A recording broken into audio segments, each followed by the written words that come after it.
YouTube блокирует это видео из-за нарушения авторских прав. Видео можно посмотреть по ссылке в первом закрепленном комментарии. YouTube блокирует это видео из-за нарушения авторских прав. Видео можно посмотреть по ссылке в первом закрепленном комментарии. YouTube блокирует это видео из-за нарушения авторских прав. Видео можно посмотреть по ссылке в первом закрепленном комментарии. De nous asseoir près du feu avec une nouvelle paire de vêtements et leur offrant une soupe chaude et des couvertures pour nous envelopper, nous nous sommes blottis ensemble dans la chaleur. Mes sentiments de colère et de frustration ont commencé à bouillir. Comment ont-ils pu faire ça? J'espère qu'ils viennent dehors. Il y a plus de gens dehors? Nous devons aller les chercher. Non, ne te dérange pas, c'est ma belle-mère et mon mari inutiles. Ils nous ont laissé là pour geler. Tu dis un mensonge. Pourquoi ferais-tu une chose aussi horrible? Je savais que Becky était toujours comme ça, mais Lucia, pas moyen qu'il nous ferait ça. Attends une seconde. Becky, ce nom me dit quelque chose. Est-ce la dame avec une fine silhouette, les lèvres pincées et sérieuses tout le temps? Porte-t-elle des lunettes pourpres et une taupe sur sa lèvre supérieure? La même. Comment la connaissez-vous?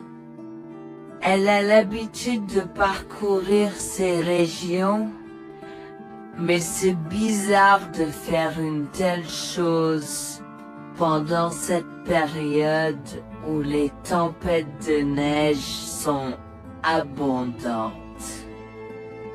En fait, je ne l'ai jamais vue dans ces parages pendant cette période de l'année.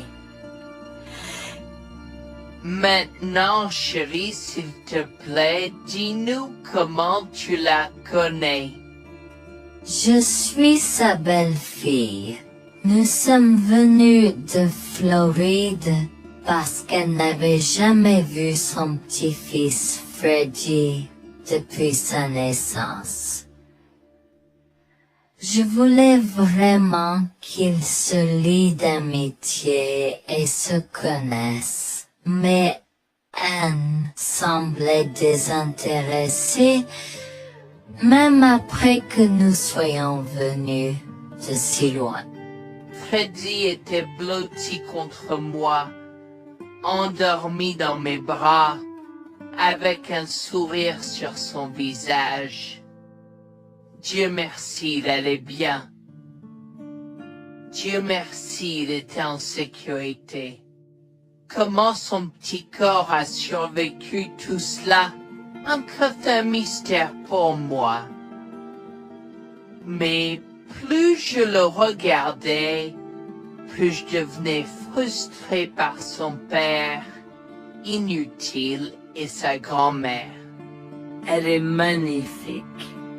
Cela nous fait pleurer de savoir que cela se produit. Vous voyez, nous n'avons pas d'enfants. Nous ne pouvions pas en avoir. Alors nous avons décidé de venir vivre sur les montagnes. C'est la vie que nous avons toujours voulu, mais nous ne pouvons pas combler les lacunes dans nos cœurs. Donc, entendre que quelqu'un qui a la chance d'avoir un tel petit enfant a choisi d'être négligent est quelque chose que nous ne pouvons pas pardonner. Tu sais, j'ai toujours eu un drôle de pressentiment à propos de Becky, je te l'ai dit, Harold. Cette femme n'est pas normale dans sa tête. J'ai crié après eux leur disant d'attendre pour nous, mais ils ont juste continué à aller de l'avant.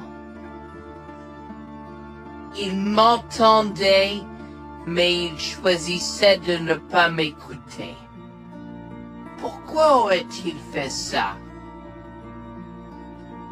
Parfois, nous ne savons pas pourquoi les gens font les mauvaises choses qu'ils font. Tout ce que nous pouvons faire, c'est faire de notre mieux. Nous avons continué à converser le reste de la soirée, et aussi en colère que je fusse. Avec c'est-à-dire je m'ai fait cheveux merger parce que je savais que Lucien et moi étions exécutés de lui. Le matin est venu et il semblait que la tempête de neige se soit calmée. J'ai cherché sur divers sites web pour trouver des rapports météorologiques indiquant que c'était maintenant sûr de se déplacer dans la ville. Et la ville. J'ai échangé des coordonnées avec Georgina et Harold, les remerciant pour tout l'amour et les soins qu'ils nous ont montrés. Il n'y a pas besoin de nous remercier. Nous avons juste fait ce qui était juste. N'importe qui, avec la moitié d'un cœur, aurait fait la même chose. S'il vous plaît, laissez-moi vous raccompagner chez vous. Harold et Georgina nous ont accompagnés à la résidence et, oh mon Dieu, nous avons trouvé Lucien et Rebecca assis confortablement sur le porche avant, comme si Freddy et moi étions sur le point de mourir la veille. Je suis sorti de la voiture et j'ai commencé à perdre les pédales. Qu'est-ce qui ne va pas chez vous, les gens? Comment pouvez-vous nous laisser là? Tu nous ralentissais et nous voulions voir la cascade gelée. Est-ce que tu plaisantes? Freddy aurait pu mourir la nuit dernière. Tu t'en fous, vous, Lucien? Pour être juste, tu aurais pu simplement rester à la maison si tu n'étais vraiment pas prêt pour cette aventure. Je jure devant Dieu, à ce moment-là, ma vision est devenue rouge. J'étais prêt à attaquer, à donner des coups de pied, à crier et à hurler pour que le monde entier entende à quel point ces gens étaient horribles. Non seulement ils nous ont laissés là, mais ils semblaient ne pas se soucier de ce qu'ils avaient fait. C'était presque comme s'ils essayaient de nous tuer. Avant que je ne puisse lancer une série d'actions et de mots qui ne pourraient pas être repris, Harold m'a retenu, me disant de me calmer, car Freddy était toujours dans la voiture avec Georgina. En assistant à toute cette scène, Il m'a fallu un moment pour me calmer. Mais même si j'avais calmé, j'étais toujours agressif et argumentatif. Vous nous avez laissés là. Nous aurions pu mourir, Lucien. Tu t'en fous de ça? Tu t'en fous que ta mère ait essayé de nous tuer? Ne sois pas dramatique, Noémie. Elle n'essayait pas de faire ça. Regarde, la raison pour laquelle nous ne sommes pas revenus te chercher est parce que nous savions que tu trouverais de l'aide et un abri. Je veux dire, tu as toi-même indiqué cette cabane, n'est-ce pas? Il semble que tu aies obtenu l'aide dont tu avais besoin. Pas grâce à toi ou à ta mère. Je n'arrive pas à croire ce que j'entends en ce moment. Assez, tout le monde. Ne me donne pas mal à la tête. Comment peux-tu être si froid et sans cœur envers ta femme? J'ai la moitié d'une idée de venir te frapper. Essaie, vieil homme. Je te mets au défi. Écoute, Noémie. Je suis désolée que tu n'aies pas pu gérer un peu le mauvais temps, mais je jure qu'il n'y avait aucune mauvaise intention de ma part. Écoute, Noémie, je suis désolé que tu n'aies pas pu gérer un peu le mauvais temps, mais je jure qu'il n'y avait aucune mauvaise intention de ma part. Oh oui. Pourquoi diable irais-tu faire de la randonnée à cette période de l'année? Nous ne te voyons jamais pendant cette période, alors quoi maintenant? Pourquoi maintenant quand tu as un enfant qui ne voulait que se connecter avec toi? Quelqu'un pourrait argumenter que ce niveau de négligence grossière était intentionnel, Becky. Tu es une personne malade et pathétique.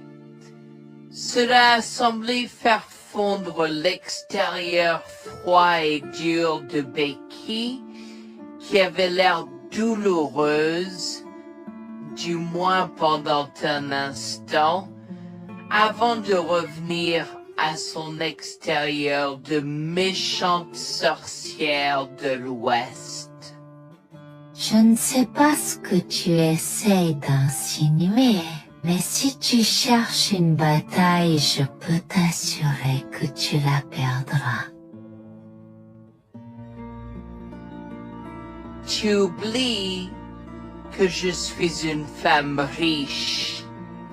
J'ai accès au meilleur. Voyons comment ton petit argument va se passer en cours, vieil homme. Vous êtes pas là avec votre malade, je souhaite que vous restiez fiers. Tu sais quoi, Noémie? Je m'en fiche maintenant.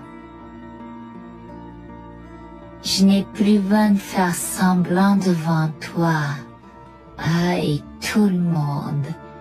Alors, laisse-moi te dire les choses clairement pour que tout le monde puisse entendre. Je m'en fiche de toi et de ce bébé. Honnêtement, je souhaite que vous soyez tous les deux morts hier. Au moins, vous auriez arrêté de me déranger avec vos tentatives pour rencontrer ce bébé. Est-ce que je parais en avoir quelque chose à faire? J'ai fait mon geste vers elle comme si mon corps avait une volonté propre.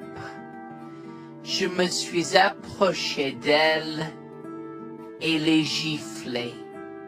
J'ai continué à la gifler et à donner des coups de pied aussi fort que possible jusqu'à ce que Jack et Harold me déchirent. 2 minutes stoppé. Comment osais-je? Comment osez-vous vous asseoir là et défendre cette sorcière? Elle l'avait mérité. Toi, je vais te poursuivre en justice. Comment oses-tu me mettre les mains dessus? Elle ne voulait évidemment pas cela. Regardez, il semble que les tensions soient élevées en ce moment. Pourquoi ne pas tous prendre une grande respiration? Entrons et réglons cela. Vous êtes un homme faible et pathétique, et j'espère que vous passerez le reste de votre vie à expier ce que vous avez fait à votre fils. Avant que Jack ne puisse répondre, je lui ai craché au visage avant de rentrer à l'intérieur, de prendre Freddy et ses affaires et de monter dans la voiture avec Georgina et Freddy. Maman, j'ai peur. Que se passe? Tu crois que tu combattu grand-mère? Chérie, je suis vraiment désolée que tu aies dû voir ça. Les choses sont beaucoup plus compliquées ici et je ne veux pas te mentir. Mais je crains que tu ne sois un peu trop jeune pour comprendre. Mais pour l'instant, je suis désolée de devoir te dire que pour l'instant, il semble que grand-mère et papa ne veulent pas de nous ici. Nous ne pouvons pas être ici parce que papa et grand-mère ne sont pas très gentils et je ne veux pas que tu sois autour de personnes qui ne sont pas gentilles. Mais Georgina et Harold sont gentils, n'est-ce pas? Oui, j'aime Georgina et Harold. Harold et Georgina peuvent-ils être mes grands-parents? Oh mon Dieu, mon petit enfant, tu me fais pleurer. Bien sûr, je peux être ta grand-mère. Oh mon Dieu, mon petit enfant, tu me fais pleurer. Bien sûr, je peux être ta grand-mère. Je serai toujours ton ami et je te promets de prendre soin de toi si tu as besoin de moi. Harold a pris la voiture et nous a emmenés à un hôtel où nous avons pu nous reposer et nous remettre de nos émotions, mais malheureusement tout l'événement était un peu trop difficile à gérer. J'y avais très peur pour l'avenir pour Dieu, tant Freddy que moi, car cela signifiait le divorce. J'avais peur, Bertie, qu'ils obtiennent la garde de Freddy. Décidé de parler au gymnase et s'est préparé de la question une fois que Freddy s'était endormi. Que vais-je faire? Je vais aller en prison? Nonsense! Cette sorcière ne portera pas plainte. Et si elle le faisait, elle ne le fera pas. car nous avons des preuves de sa conspiration pour commettre un meurtre. Comment? Nous sommes toujours préparés, chérie. Nous avons secrètement enregistré toutes les preuves. Maintenant, vous pouvez emporter cet enregistrement avec vous et l'utiliser contre votre mari et belle-mère au tribunal. Vous êtes des anges déguisés. Comment avez-vous fait ça? Quand? Comment? Chut, mon enfant, ne t'inquiète pas de tout ça. Écoute simplement l'enregistrement audio. Nous avons écouté et effectivement toutes les preuves avaient été enregistrées, y compris la partie où j'ai attaqué physiquement sa mère. Maintenant, ils vont me faire pour coups et blessures. Oh mon Dieu, pourquoi je fais ça? Maintenant, Bonjour, je m'appelle Jeanne et j'ai 37 ans. Je rédige ceci parce que l'année dernière a été très difficile pour moi et mon mari, Jules. Nous avons beaucoup progressé depuis cet incident et je veux juste partager cette histoire pour aider quiconque pourrait se trouver dans une position similaire. Laissez-moi d'abord vous raconter comment j'ai rencontré mon mari, adorable. Tout a commencé de la manière la plus inattendue, dans un hôpital. Jules et moi nous sommes retrouvés à passer une longue nuit devant la salle d'urgence remplie d'inquiétude et incapables de partir. Jules était là parce que sa sœur avait eu un grave accident de voiture alors que ma mère a souffert d'une crise cardiaque. Dans cet espace partagé d'inquiétude et d'incertitude, nous avons trouvé du réconfort dans la présence de l'autre. Nous avons parlé facilement, découvrant un terrain d'entente et une compréhension réelle. Comme nous avons réalisé que cela prendrait un certain temps avant d'avoir des nouvelles des médecins, nous avons décidé de faire une pause et de prendre un café au café de l'hôpital. Nous ne savions pas que ces rencontres fortuites allaient changer nos vies à jamais. Au fur et à mesure que la nuit se transformait en aube, nous avons échangé des numéros avant de nous séparer à contre-séance. Pendant que la condition de ma mère se stabilisait et qu'elle commençait sa convalescence, la sœur de Jules faisait face à un voyage plus difficile. L'accident l'avait laissée avec de graves lésions de la moelle épinière et des blessures cérébrales, et elle était paralysée de la taille aux pieds. Jules était dévasté, partagé entre le soulagement qu'elle ait survécu et la tristesse face aux défis qu'elle allait maintenant affronter. Au cours des mois suivants, Jules et moi sommes restés en contact, nous nous soutenons émotionnellement pendant les convalescences de nos proches. Nos conversations ont progressivement changé, nous permettant de partager nos espoirs, nos rêves et nos peurs. Dans l'un de ces échanges sincères, Jules a eu le courage de m'inviter à prendre un café, un rappel significatif de l'endroit où notre connexion avait d'abord fleuri. Notre amour a grandi rapidement, alimenté par la fondation que nous avons construite pendant nos moments les plus sombres. Welfare vers la réalité de l'autre et avons avoir un. Cela n'a pas pris longtemps pour que nous réalisions que nous avions trouvé quelque chose de vraiment spécial. Après 2 ans de fréquentation, Jules m'a demandé en mariage. Avec une joie débordante, j'ai dit oui avec enthousiasme. Notre mariage était une petite et intime célébration, honorant l'amour qui est né de nos épreuves partagées. À ce moment-là, la sœur de Jules avait besoin de soins spécialisés, et il, étant le membre de la famille le plus proche, a pris la responsabilité. Cependant, il avait également besoin d'un travail temps plein pour gérer les factures qui s'accumulaient. Inquiète qu'il soit accablé, Jules a travaillé sans relâche pour subvenir aux besoins de sa sœur et de notre avenir ensemble. Un jour, je l'ai assis et l'ai rassuré en lui disant que nous étions une équipe faisant le défi de la vie ensemble. Chérie, j'ai besoin de te parler de quelque chose d'important. S'il te plaît, prends place. De quoi s'agit-il? Tu as l'air sérieuse, tout va bien? D'une certaine manière, non. Je t'ai vu lutter pendant un certain temps maintenant.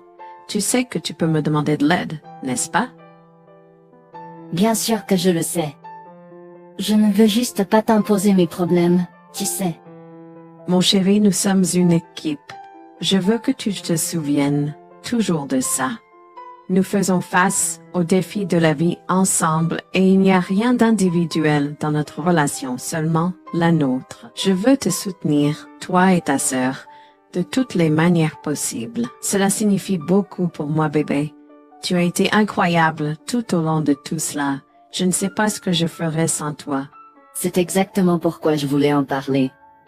J'ai réfléchi à la prise en charge d'Abby et à l'impact que cela a sur ton travail. Et si nous envisageons de la placer dans une maison de retraite? Et avant que tu ne poses la question, je connais une bonne où ma grand-mère était vraiment heureuse. Elle a même préféré cela à vivre à la Sommet. Je ne sais pas, je veux dire, c'est une décision importante et risquée à prendre. Je comprends, mais réfléchis, Greg. Cela permettrait de te trouver un meilleur emploi payant pour que nous puissions nous assurer qu'Abby reçoit les soins qu'elle mérite. Nous pouvons la visiter régulièrement et être toujours là pour elle. Mais cela soulagerait une partie de la charge sur tes épaules. Tu as raison. C'est un choix difficile, mais je fais confiance à ton jugement. Je suis heureuse que tu me laisses enfin t'aider. Crois-moi, les choses sont plus faciles quand on peut partager ses fardeaux avec quelqu'un. Je veux dire, c'est comme ça que nous nous sommes trouvés, non? Comment pourrais-je jamais l'oublier? Je t'aime tellement. Merci de rester à mes côtés. Tais-toi, pas besoin de remerciements. Tu sais que je serai toujours là pour toi. Je t'aime aussi, chérie. Jax m'a fait confiance et nous avons trouvé une maison de retraite pour Abby. Au cours des prochains mois, Jax a trouvé un travail mieux rémunéré et a rendu visite à sa sœur tous les jours. Le rétablissement d'Abby a progressé de manière surprenante bien qu'elle soit paralysée. Elle a commencé à se déplacer dans la maison de retraite dans son fauteuil roulant, déterminée à explorer. La maison de retraite permettait aux résidents de sortir avec des membres de leur famille enregistrés, alors je lui ai envoyé une allocation mensuelle pour l'aider à s'amuser. La mère de Jax, Grégoire, a entendu parler de son dévouement au bien-être d'Abby et des efforts qu'il a déployés pour s'occuper d'elle. Grégoire est venu à notre domicile, les larmes aux yeux, pour exprimer à quel point il était fier de son fils. Mère, pourquoi pleures-tu? Qu'est-ce qui ne va pas? Je veux juste que tu saches à quel point je suis fier de toi, Jules. Tu as montré une telle force et compassion en prenant soin d'Abby. Je ne pourrais pas être plus fier d'avoir élevé un fils aussi merveilleux. Eh bien, merci, mère. Je fais juste ce que je peux pour Abby. C'est pas facile, mais je l'aime et je veux m'assurer qu'elle va bien. Tu as fait plus que suffisamment, mon chéri. Je ne veux pas que tu portes ce fardeau seul. Je veux prendre le relais et rendre visite à Abby plus fréquemment. Tu dois te concentrer sur ton travail et ta propre vie. Abby sera bien prise en charge. Fais-moi confiance. Eh bien, ce n'est pas comme si je l'avais fait seule. Jeanne a été à mes côtés, me soutenant à chaque étape du chemin. Nous sommes une équipe et nous sommes tous les deux engagés dans le bien-être d'Abby. Oh, je sais que Jeanne a été là, mais tu as fait tellement, Jules. Il est temps que tu priorises ta propre vie et ta carrière. Abby sera entre de bonnes mains. Fais-moi confiance. D'accord, mère, si tu es sûre de toi, alors j'accepterai. Mais je veux que tu saches que c'était un plaisir de prendre soin d'Abby et que je serai toujours là pour elle, quoi qu'il arrive. Je t'apprécie, Jules, mais il est temps pour toi et Jeanne de vous concentrer sur vos futurs. Fais-moi confiance, ce sera pour le mieux. D'accord, mère, si tu crois que c'est la bonne chose à faire, alors j'irai avec. Promets juste de bien t'occuper d'Abby. Je te le promets, maman, tu peux compter sur moi. Maintenant, va et concentre-toi sur ton travail. Laisse-moi m'occuper de la garde d'Abby. J'ai trouvé l'intérêt subi de Grégoire pour Abby un peu étrange, mais je me suis tue car je savais que ce moment était important pour Jules. L'année suivante, Jules s'est concentré sur son travail et obtenu une augmentation. J'ai également obtenu une augmentation, ce qui nous a permis d'augmenter l'allocation mensuelle de bal d'habits. Grégoire a tenu sa promesse, mais il y avait un piège. Il a toujours insisté pour que nous restions occupés par le travail et nous a rappelé à quel point Abby était heureuse avec plus d'argent. Il nous a grondé si nous voulions la visiter et a prétendu qu'il savait ce qui était le mieux pour elle. Grégoire nous a fait appeler avant de rendre visite à Abby, donc il a contrôlé notre accès à elle. En conséquence, nous l'avons vue de moins en moins, mais nous avons continué à lui envoyer l'allocation chaque mois. Je me sentais mal à l'aise par la situation. L'attitude possessive et le comportement contrôlant soudain de Grégoire m'inquiétaient. Il semblait toujours avoir des excuses lorsque Jules avait besoin d'aide avec Abby dans le passé. Cependant, je n'ai rien dit car je savais à quel point Abby était importante pour Jules. Malgré les défis, Jules et moi sommes restés engagés à soutenir Abby. Nous avons tenu notre promesse de fournir une assistance financière, même si nous ne pouvions pas être avec elle autant. Nous avons cru qu'Abby méritait les meilleurs soins. Même si nous ne pouvions pas être avec elle autant, nous avons cru qu'Abby méritait les meilleurs soins et le bonheur, et nous voulions qu'elle ait les moyens de profiter de la vie à fond. Un jour, Jules était un peu trop submergé par le manque d'Abby. Nous étions tous les deux beaucoup impliqués dans le travail et n'avions pas eu le temps de lui rendre visite. Nous avons décidé de lui rendre visite sur un coup de tête. Nous ne l'avons pas dit à Grégoire car nous ne voulions pas entendre ses remontrances ou ses réprimandes. Avant d'arriver à la maison de retraite, Jules et moi nous sommes arrêtés au supermarché pour acheter à Abby toutes ses collations préférées. Nous étions tous les deux très excités de la voir et de passer du temps de qualité avec elle. J'ai même apporté ma Nintendo Switch pour qu'elle puisse y jouer. Nous sommes entrés et avons immédiatement commencé à chercher Abby, mais nous ne pouvions pas la voir nulle part. Je pensais qu'elle était probablement partie pour un rendez-vous chez le médecin ou qu'elle était probablement dans le jardin.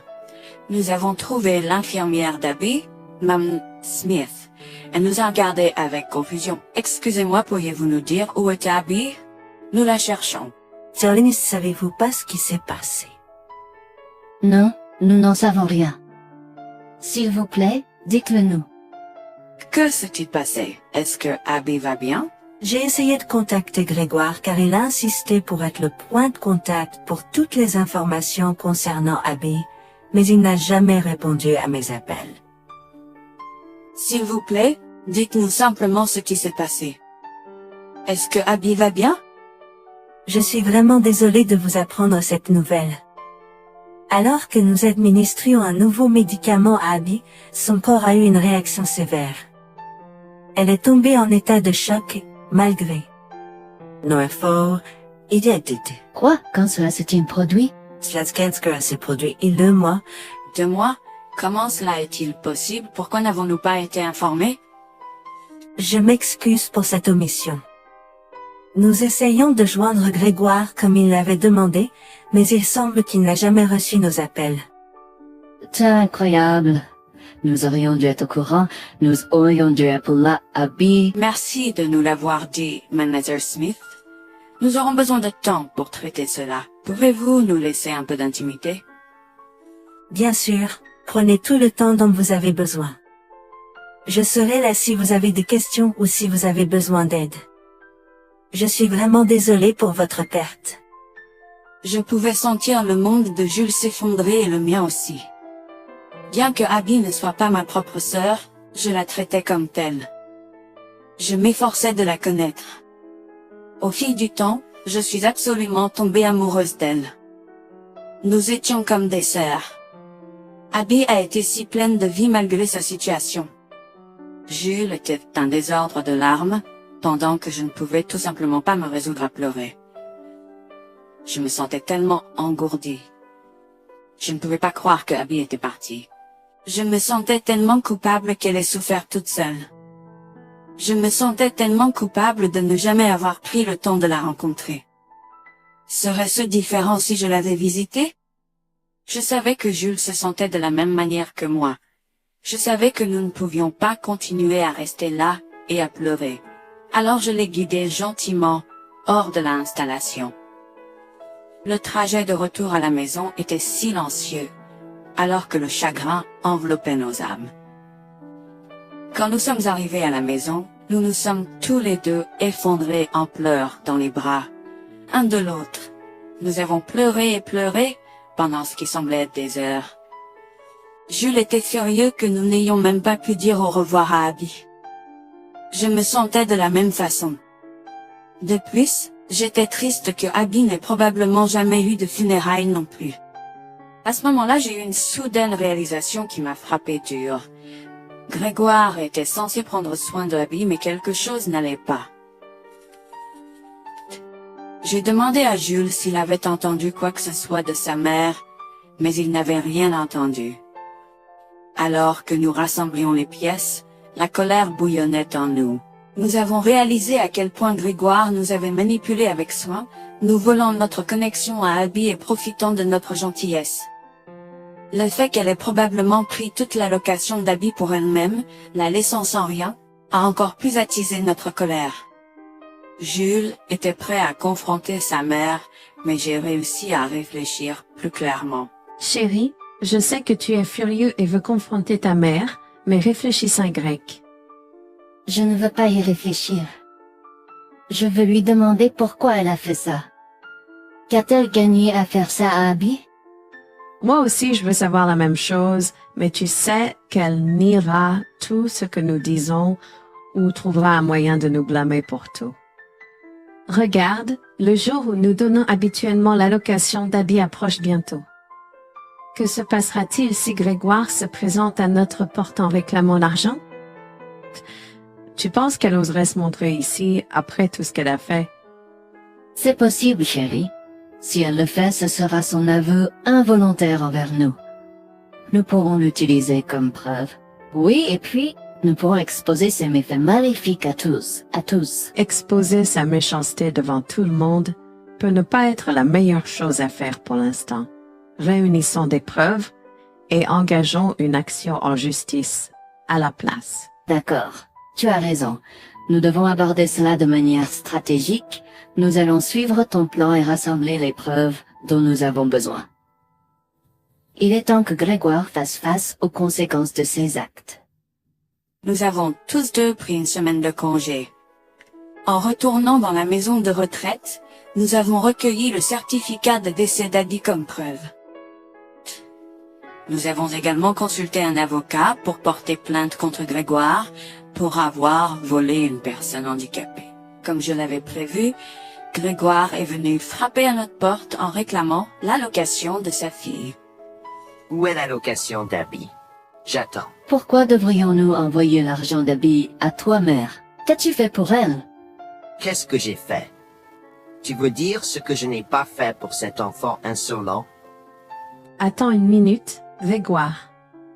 Comment as-tu exactement pris soin d'Abby?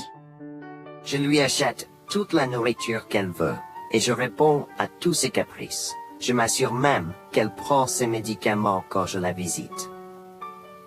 C'est génial. Quand as-tu vu Abby pour la dernière fois?